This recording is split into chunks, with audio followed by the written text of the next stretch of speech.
right, 7 o'clock, we'll go ahead and call to order the December 19th Pendleton Board of Zoning Appeals. I'll do a roll call vote, or roll call, starting on my left. Robert Jones. James King. Kyle Eichhorn. Jenny Sisson. Rob Williams. All right, we have a quorum with 5 of 5 present. We'll move to the oath of office. All right, Mr. Jones, I feel it trippy if I could please rise and raise your right hand and repeat after me, if you would, please. I, Robert Jones, I, Robert Jones, do solemnly swear or affirm do solemnly swear or affirm that I will support the Constitution of the United States, I will support the Constitution of the United States, the Constitution of the State of Indiana, the Constitution of the State of Indiana, as well as the ordinances of Madison County and the town of Pendleton, Indiana, as well as the ordinance of Madison County and the town of Pendleton, Indiana, and that I will faithfully, impartially, and diligently and I will patiently, impartially, and diligently discharge the duties of the Board of Zoning Appeals discharge the duties of the Board of Zoning Appeals of the town of Pendleton of the town of Pendleton, according to law and to the best of my ability. according to law, to the best of my ability. Thank you, sir, and let's get you to sign it. Okay. Okay, please.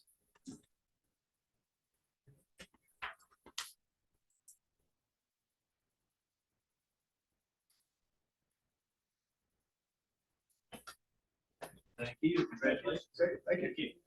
Welcome aboard. Thank you. Good to be here. All right, on your iPad are the previous meeting minutes. I'll entertain a motion to approve those.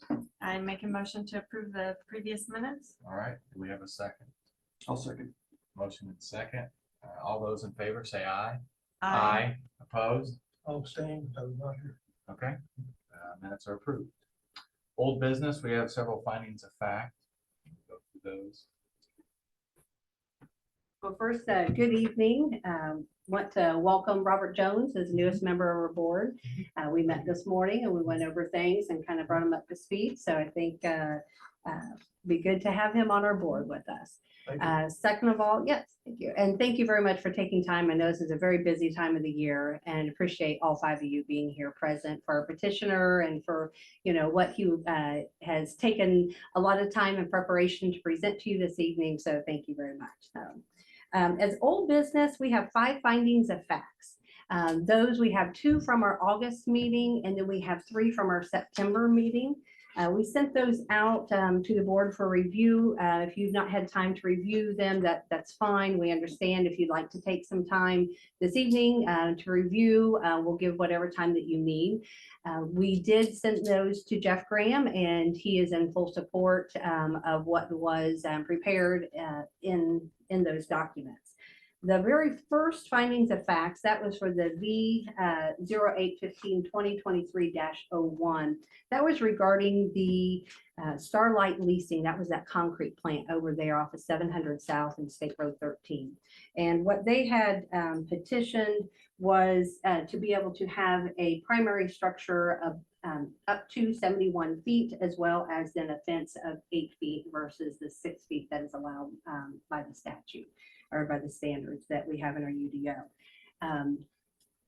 The criteria and the support for those criteria is laid out in your findings of facts.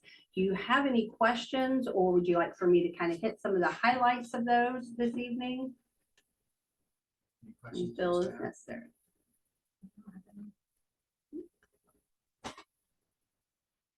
I guess if there's no discussion, we can got them here. We'll review them and sign them this evening. Okay, okay. So we move on to the next one. Okay, sounds great. The second one is Thomas and Deanne Wayner. They live off of East Street. They have petitioned the Board of Zoning Appeals to improve a 20-foot height accessory structure. And that was going to be kind of a detached garage structure off the rear, right off of the alleyway behind their home. And then also seeking on their south property line a 3-foot setback versus the 5-foot setback standard. And those were all reviewed and considered and felt like that those 5 criteria was met as well for that petition. Okay. Any questions on that one? Number 3. The third one, Subway, that one they had 3 different variances that they requested from developmental standards. That was the building orientation, the front setback from State Street, and also Henderson Way being a double frontage lot, as well as 2 monument signs for that property. And those, you did approve as presented, and there was some conditions involved with that petition. So those conditions were accepted by the petitioner, and those things such as I'm trying to think here now, for the conditions was regarding the current concern was for the dumpster, wanting that to be behind that front facade off of State Street and to have that properly screened. And then there was some also some other areas that they would take a look at and make sure that radius needs were met for the emergency services and so forth. So. Third one. Any questions on that one? No questions?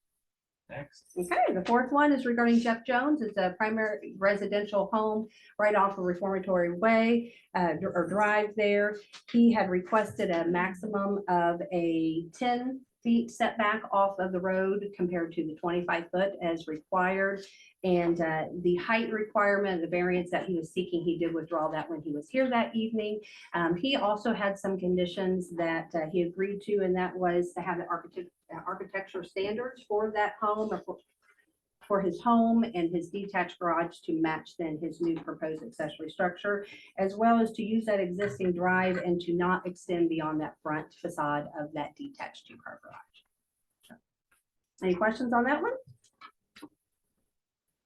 Okay, and our last one is Indy Boat Storage. They just simply asked for a variance for a height increase to 8 feet for privacy perimeter fencing. And that one did not have any additional conditions or anything. It was approved as presented. Do we want, I guess Bob signs because So those are tonight's decision? Oh. I spoke with Jeff Graham, consulted him on that. He does not have to sign. If he felt comfortable in review of those previous meeting minutes and what was stated on record and so forth, if he felt comfortable, he could. We do have a quorum. We do not need his signature, so the 4 would suffice. Okay. So. I will, Mr. Chairman, I will abstain from voting on those slides. Okay. I'm not a member of this, the board. All right. At that time. Sounds good. All right, we'll get those signed this evening. Any other questions for the findings of fact for staff? Okay, go ahead and move on to new business. then. Yep. Appreciate that. We will submit that to Jeff Graham's office for recording. Okay. Okay, great. We only have one petition tonight as a conditional use. That petition was filed by Austin People.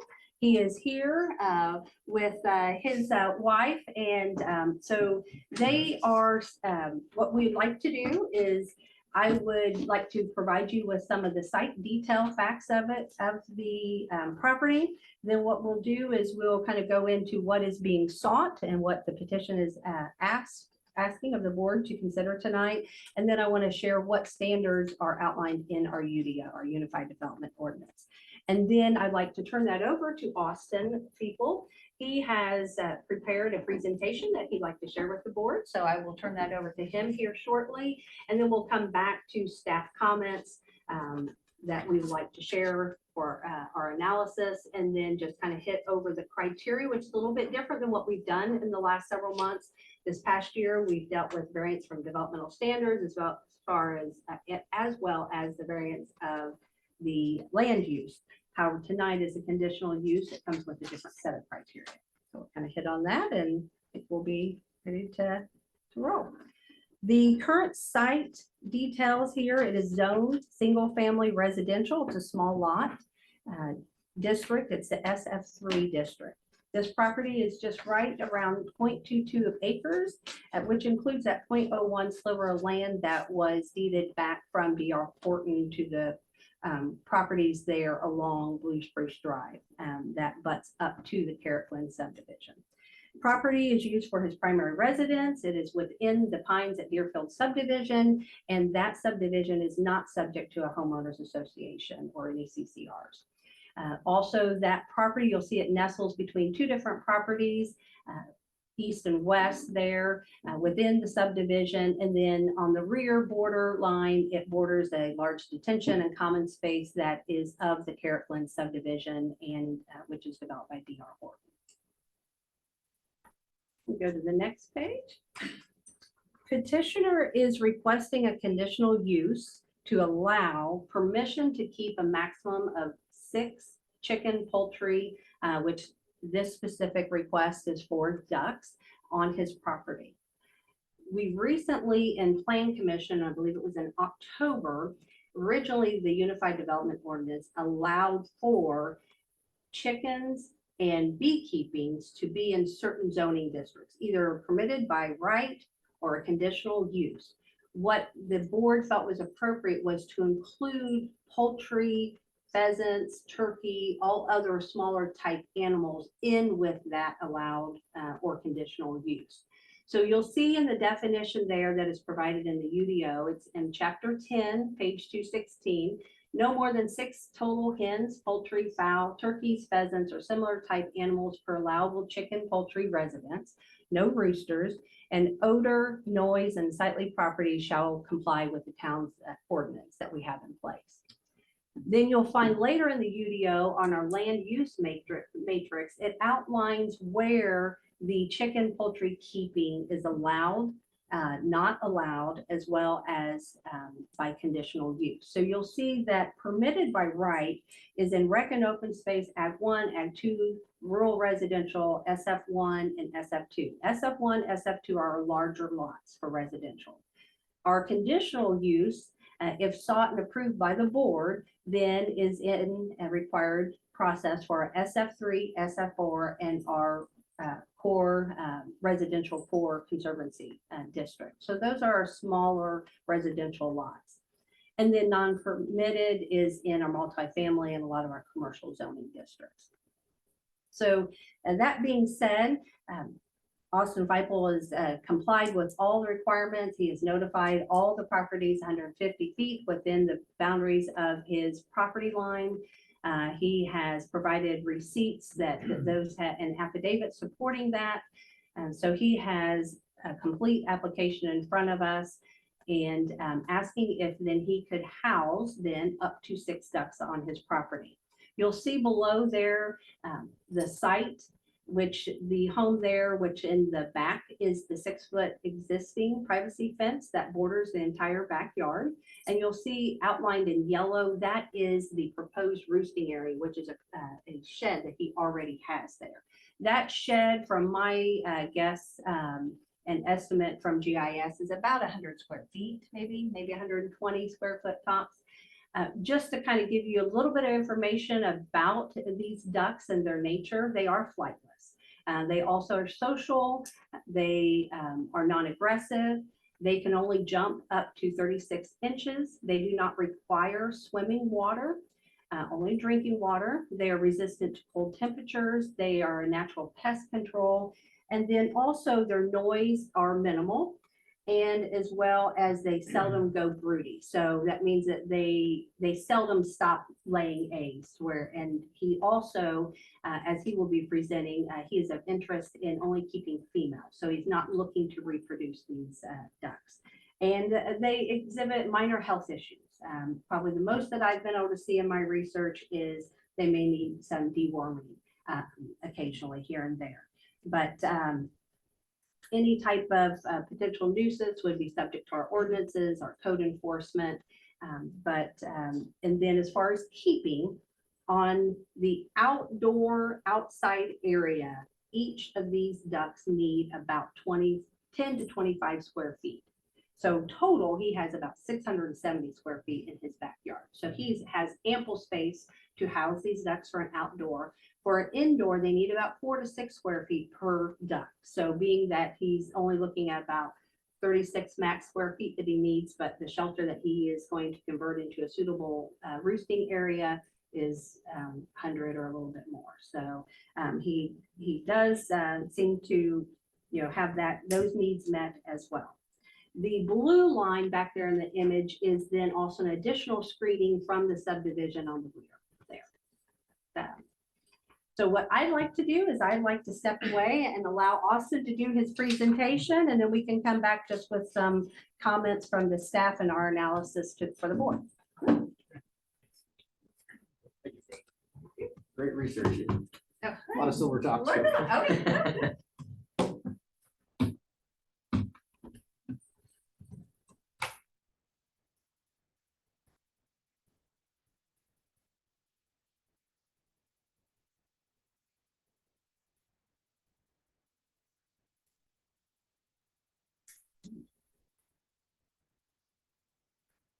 screen's a little different. Let's. There we go. All right, so Denise covered a lot of my presentation opener, so I'll just start by saying thanks for allowing me to come here, voice my case for the variance conditional, the conditional for the duck ownership on SF3 for the ducks. Special thanks to you, kind of helping me from day one walk this whole process and get to here. We'll go through we'll skip past the past variance that we used to build this off of. She kind of laid out the groundworks for what we did. We'll jump straight over to property location and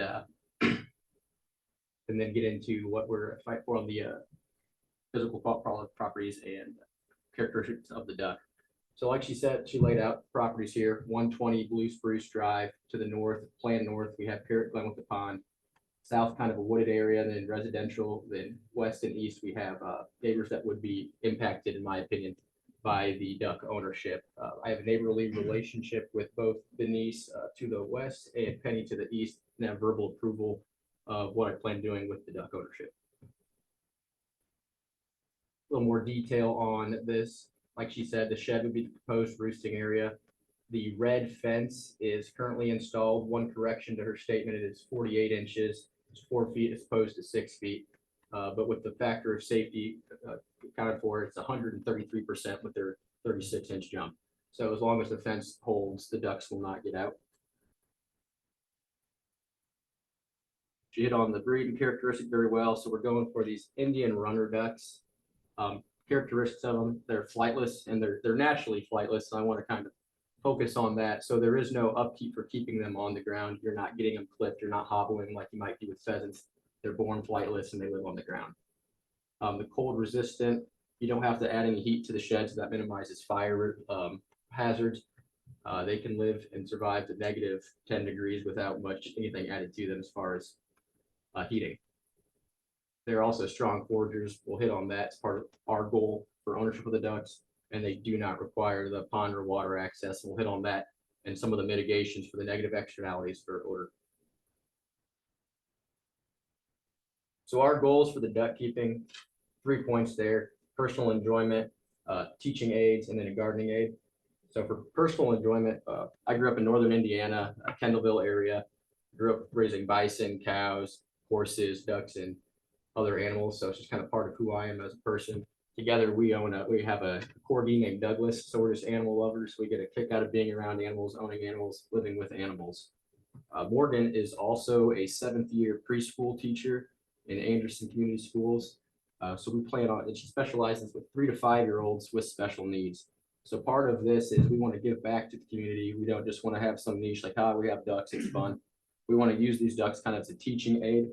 So what would happen is if it's approved, we would get these ducks, they'd be sexed, so we know the gender. They'd send the chicks via mail to the property, and then we'd have the kids introduced to these ducks and kind of have a real-time lesson plan that shows the development of these animals from infancy, adolescence, mature, and then producing unfertilized eggs.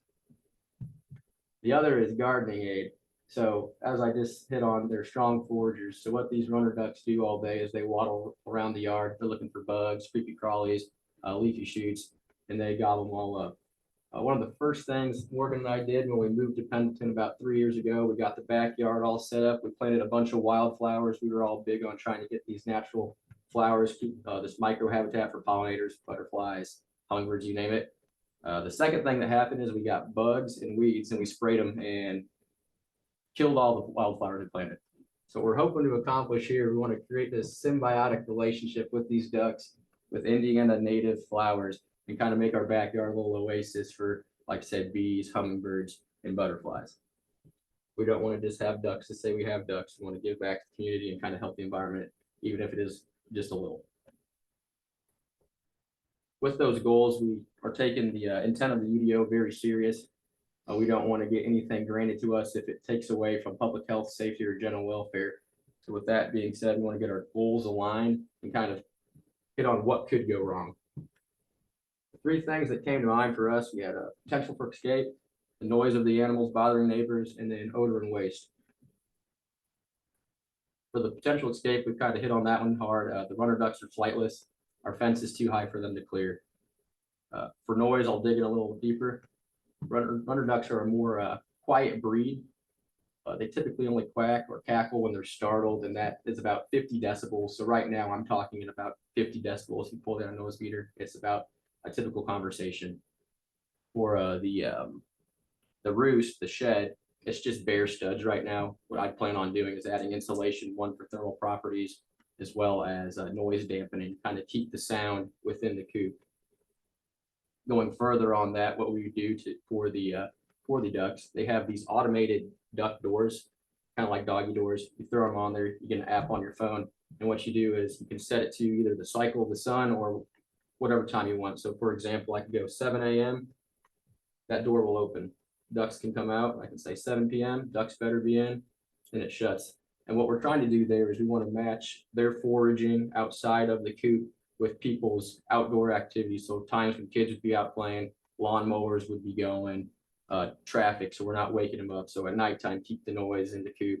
Hours when people would be disturbed, keep the noise in the coop. For the odor and waste management, we actually drove down to Laurel, Indiana, visited Duck Creek Poultry, wanted to get some guidance from guys in the area. Here's some photos from their website. They got the runner ducks there, relatively clean, very clean for how many they have.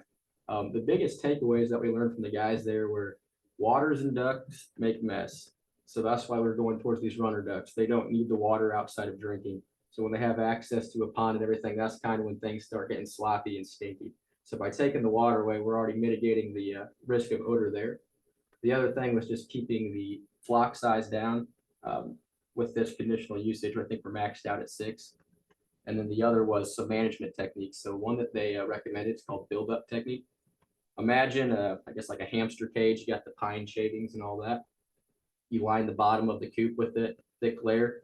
They soil it, take it out, you flip it, they soil it, you take it out, dispose of it. What we're planning on doing is we have a composter.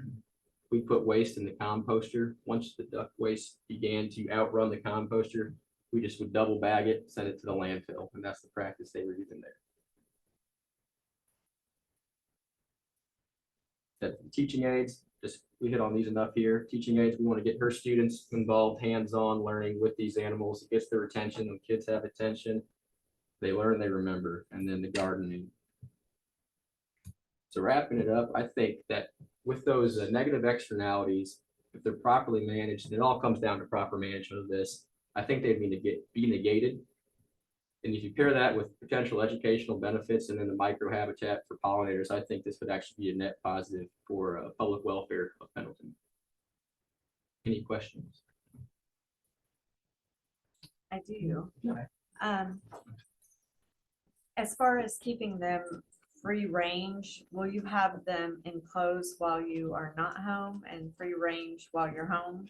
Yeah. So if we're not home, they're in the coop. I ask because there's foxes that visit the Yes. pines all the time.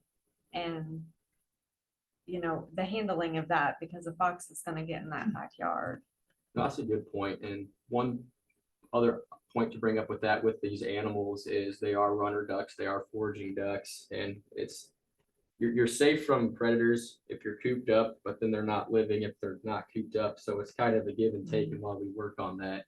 And with that fence I do have, as long as they're not clearing it, we have actually some of the chain goes down about a foot into the dirt, so Okay. to protect from digging. But it is a risk with it, predation on that. How do they get along with other animals such as the cats that roam the area? If the cats want to get them, the cats will get them. They're docile animals. They're not going to cause problems, but they would be able to be targeted by feral cat or foxes. Their biggest defense is honestly going to be being in the coop, especially during nighttime hours. Most predation does occur at night, but there's always the potential of hawks, anything during the day. And my last question is about their waste. Is it solid or is it more liquid? Typically ducks is more liquid. Yeah, it would be comparable to goose. So you get those strands of it. Because But that tends to carry more odor, Yep. from my understanding. I can't speak on that. I'm not expert on that. From what I saw when we visited, farm. It was more pellety, but like you get the water in, I promise you it turns slop. Well, when you had mentioned compost, that's why I asked, because usually Oh, you yeah, can't compost. if the compost became an issue with odor and all that, we bypass it, double bag it, and toss it. So I guess my other question is to Denise, toward the town. Because we don't have animal control per se. If something were to happen while they're not at their residence, how would we handle such a situation? Say if the fox were to get in there and go on a killing spree and a neighbor would call, how would we handle that? So you're saying that if they were to get in into farm, how would we If, intervene? if somebody called the town because they're not home and a predator got in and attacked the ducks, do we have means to handle that? I don't know if we can enter into the property, without permission. I mean, I would think that it would be very similar to any other small dog or, animal, rabbit, or anything else that we would allow on the property, I think we'd be looking at the same potential for harm. Cat, we lost the cat to a coyote, not too long ago. It's a domestic cat, So we do have the ordinance for nuisance, and there's an animal control in our town code. So there is some code enforcement and type of violation processes for any type of citation. So we do have those means to fall back on if we do see that it does become. So is there like a notch? Hannah wanted to kind of join that. She's listening, but she said that would be something to just call the police about it, but that, and then also the animal control from Madison County that were necessary. You guys travel out of town or anything like that? What would be your plan for, We do have took a family. small vacation? You got Yeah, work we family? do have family in the area that'd be willing to. I got family that not too far up that have raised, we call them, ducks, chickens, et cetera, and all that. They also do have options where it's a small enough number, you can actually take their services that exist where you can have them transfer to an area to be watched while you're gone. So you mentioned like the nuisances, so like if the odor, is there a definition that, if the neighbors complain about the odor, we have a way to kind of enforce that? I To think get it corrected. if it reaches a level of discomfort, then we would have ground. If it is, I don't think that there's a certain level identified or a certain, level of nuisance Sure. that is specifically outlined in the code. But if any average individual would consider a nuisance, it gives the town ground and standing to be acted on. To intervene, to have those conversations on how to see if it can, they have an opportunity to mitigate and to resolve those issues. And then if not, then it would be our board that would be reviewing those citations. So if we build a history of violations that can't be corrected, can this variance be revoked? Because it runs with the land, right? Yes, it does run with the land. I would say. I wouldn't think, sorry, I'm gonna chime in here. I wouldn't think that it could be revoked. That could be a, question for council. I would just assume that we would continue to cite the property for the nuisance ordinance and continue, trying to remediate the issue. But I wouldn't imagine that there's any way to really revoke it, that I'm aware of. Cause I know that typically if Brett gets a complaint, for, anything kind of like this, what would be considered a nuisance. If it's just one person, he'll go and talk to the owner of the nuisance property. But if it's consistent, complaints from, affected properties, that's when we can kind of go in with our citation system. And like Denise said, we try to get it remediated first, work with the person to try to come to an agreement on what can be done before we actually move to citation. We haven't had to really do that too much. Denise, earlier you cited some square footage per duck inside and outside. Where is that information from? Where is that cited from? That was just from a source online that was just gave some facts, traits, good proper maintenance and care techniques, you know, for those Indian runner ducks. So Do we know what the state of Indiana states? Because I do know one of the departments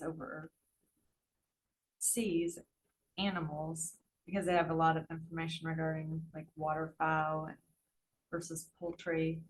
So, and what is or isn't acceptable. I don't know if it was Indiana. I don't know if it wasn't IDEM. Probably our DNR website. I'm not as familiar with these. I'm not Ducks. familiar with the state. So the Right. Department of Natural Resources that oversee our state parks, Yeah. they tend to have information regarding animals and wildlife. I didn't know if we've done our research on, just to make sure anything we are approving is also in line with the state. I did not look at the Indiana DNR side. It was probably about 4 or 5 articles that I just read through and tried to familiarize myself with, you know, what their needs are, you know, what space, what their tendencies are, if there's any anticipated nuisance or concerns that could then be alarming for properties around, you know, one that has up to 6 ducks on it. If I might just interject, we got a lot of good legal stuff going on here that relates to things we used to deal with down in Texas all the time. For example, we had longhorns running loose one time through Round Rock. Didn't help us to have animal control because the police and the animal control people said, we don't do anything that can't fit in the truck. So guess who was out there? The city attorneys herding the cattle back over the fence. But other than that little war story, 3 good points up here from the dais. Number one, it's a conditional use, right? Not a variance. Correct. Conditional use. So that's going to run with the land. But number 2, you can always fine people for an actual reasonable person violation of the nuisance ordinance. And, you know, finding somebody $100 a day, who cares if it runs with the land? And if it's really bad, you can sue them and get injunctive relief as a nuisance. So lots of ways around the fact it runs with land. Let's see, what else came up? Something up here was an excellent legal point. But the bottom line is, yeah, it probably can't be just revoked, but, DNR. So what I was saying, it probably can't be revoked, but there's injunctive relief, just a civil lawsuit for nuisance, and of course, the local nuisance ordinance with fines. As far as DNR goes, there's probably nothing contrary to issuing a conditional use in the Indiana state statutes. You know, there's probably nothing in the Indiana statutes that says you can't have a flightless duck. So we're probably pretty safe there. Yeah, I'm not sure. But certainly wild animals, things like that, yeah, DNR probably has purview of, but I don't think they prohibit owning a flightless duck in any way like they might a tiger. So we're probably good there. That's And it an was excellent the question. square footage as well. And I know Denise, yours is based on other research. I just also thought I would bring that up, what does DNR say about Right.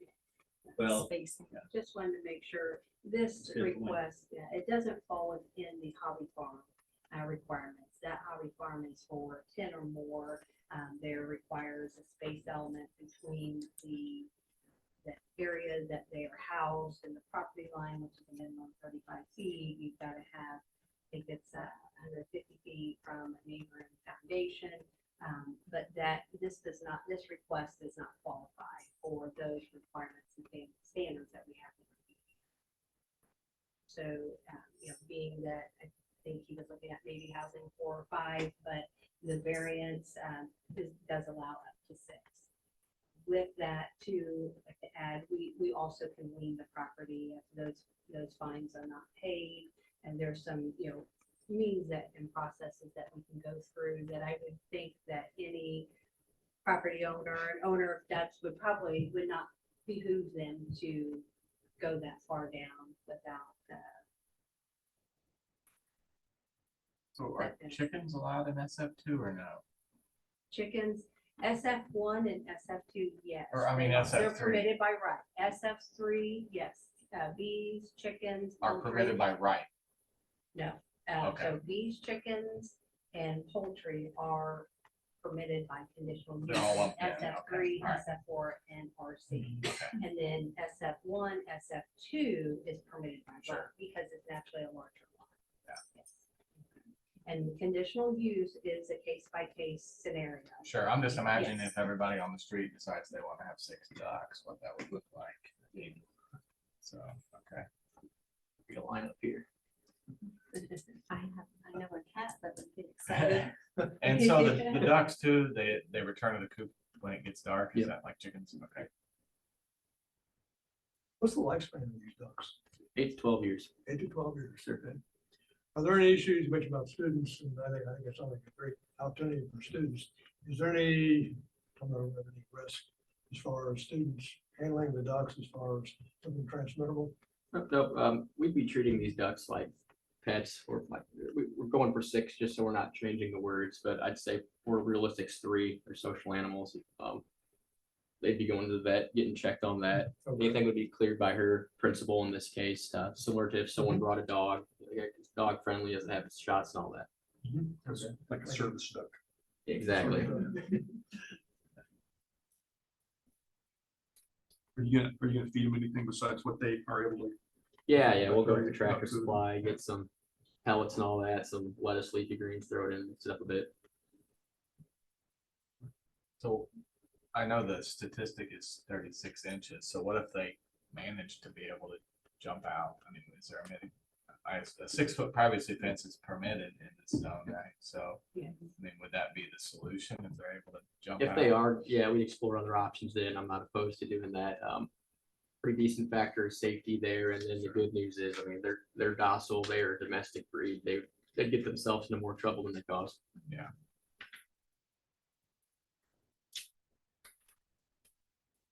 Any more questions for petitioner or staff? You gave a good presentation. Yeah. Thanks, sir. Yeah. Good. Denise, were You you want me to go gonna? ahead and do my, Yeah, sure. provide our staff comments and analysis, and then, yeah.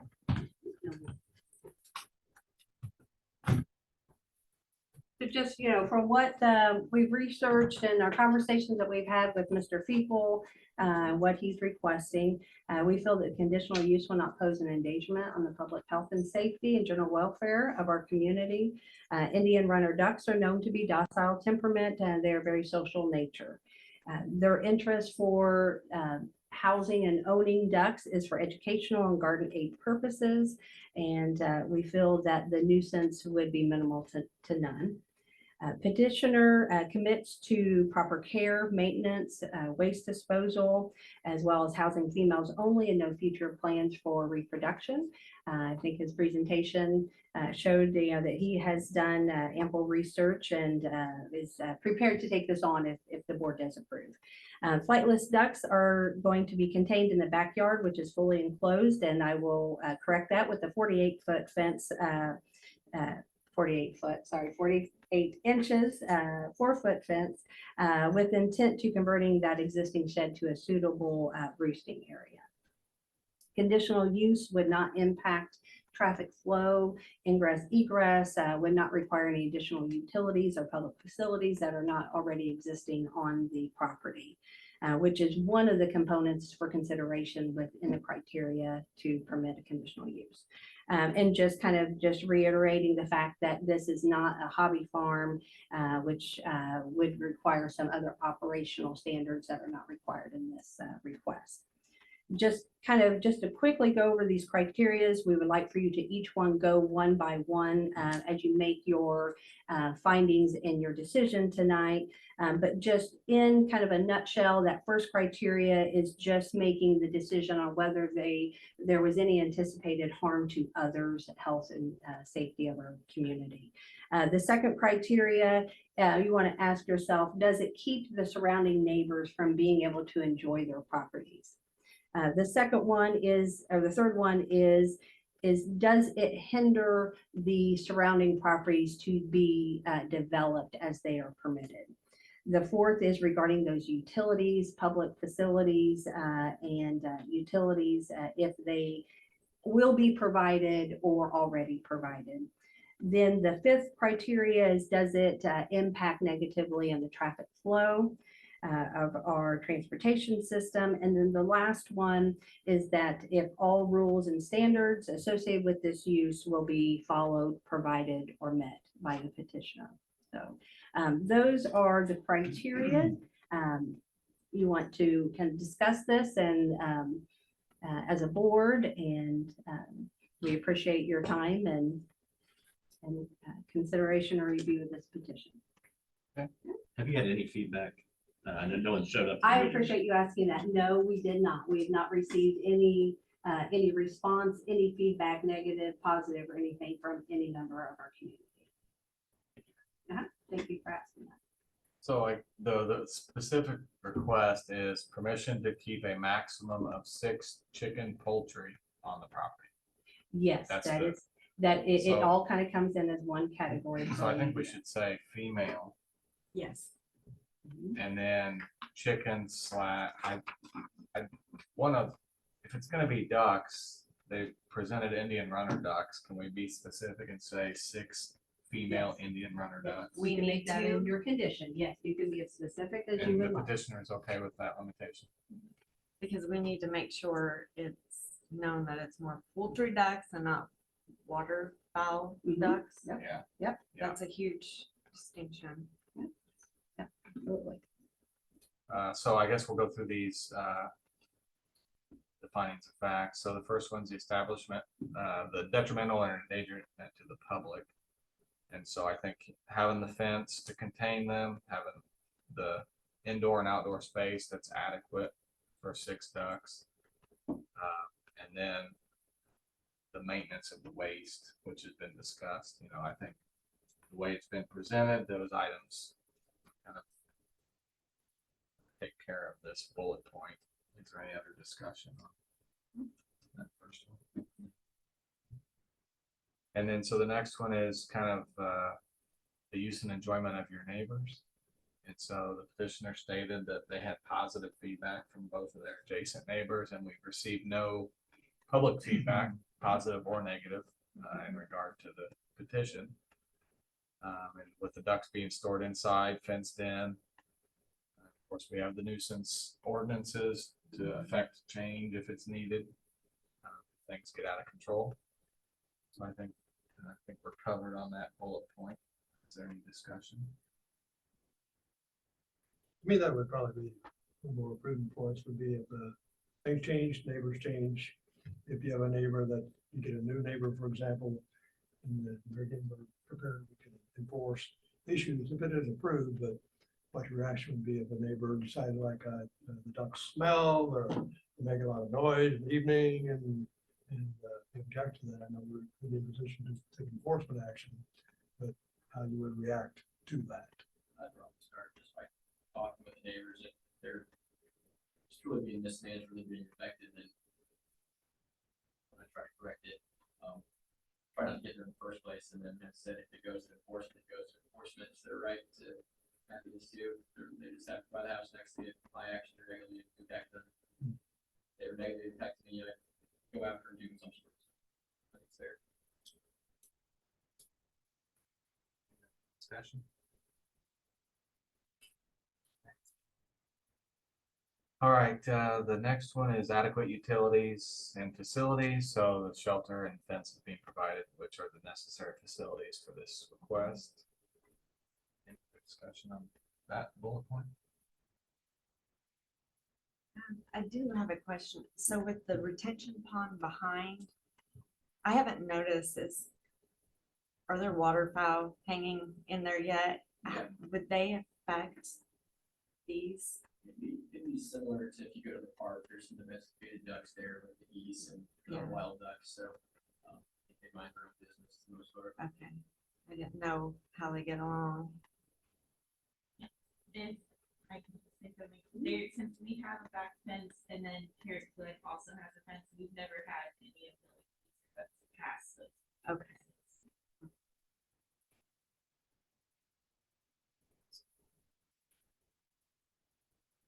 Adequate measures have been taken, or will be taken to provide ingress and egress for traffic congestion. I think that's not really increasing additional traffic to the property, so that one really isn't effective. And then the final one would be conditional use will be located in a district where such use is permitted. So this would be the conditional permit. And then so all other requirements of the UDO would be met besides this one Yes, variance, one conditional use, so. So I think the way it's been presented, it appears to be well thought out, well considered. It's considerate of the neighbors, property values. Discussion. Any other staff? No. Discussion or anything from the petition? Well, in that case, we've presented some modifications to the conditional use, so a maximum of 6 female Indian runner ducks. We're all in agreement on that. Commissioners, okay. So, based on all that discussion and adopting these findings of fact, I would entertain a motion.